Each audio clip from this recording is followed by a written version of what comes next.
the interview, he said, the reason that I called you and I've done all this work for you and it's not cost you a dime is what you've done for my son. And I said, what's your son's name? And he told me. I said, that's not your name. He said, I had to change my name. He said, my son was convicted of murder, I think it's 16, 17 years ago. In fact, he's up for parole in July.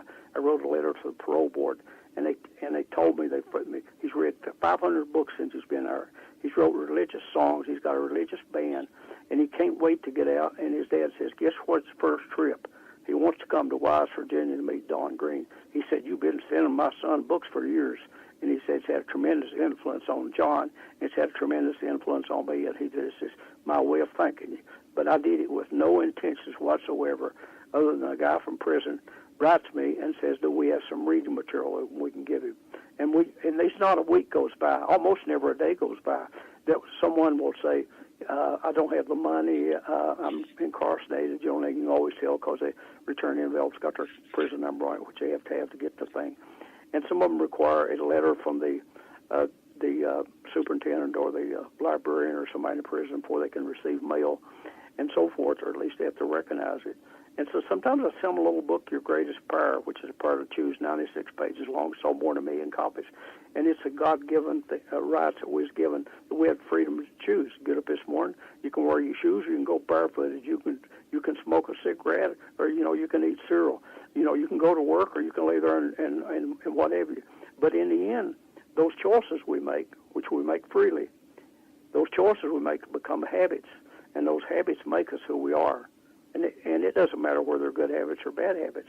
But the thing is, the greatest power we have, which is the name of the book, is the power to choose. And some people make the wrong choices, but as long as you're breathing, there is always a hope.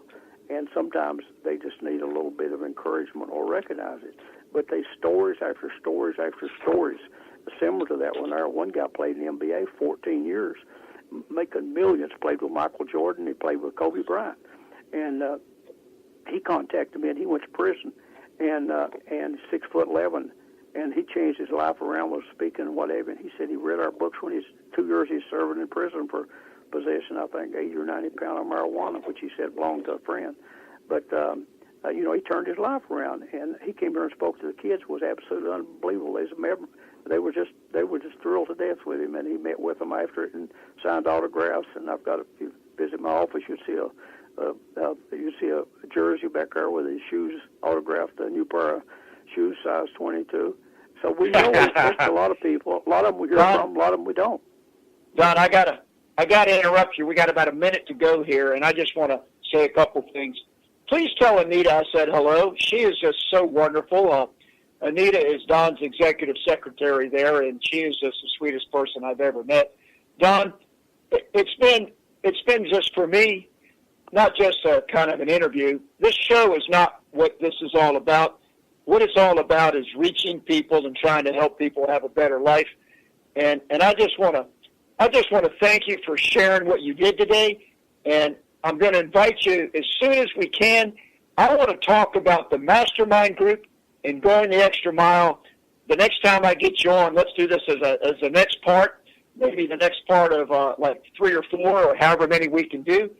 But Don, I just got to tell you one more time that what you do, what the Napoleon Hill Foundation does, is just so good to be involved with you. And I hope that the listeners have enjoyed you today.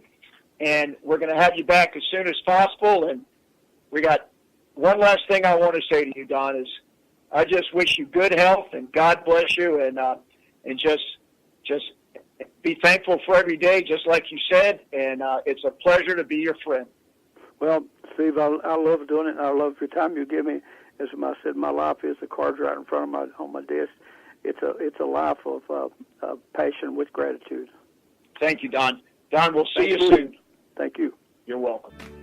Thanks for listening to Right Thinking with Steve Copeland.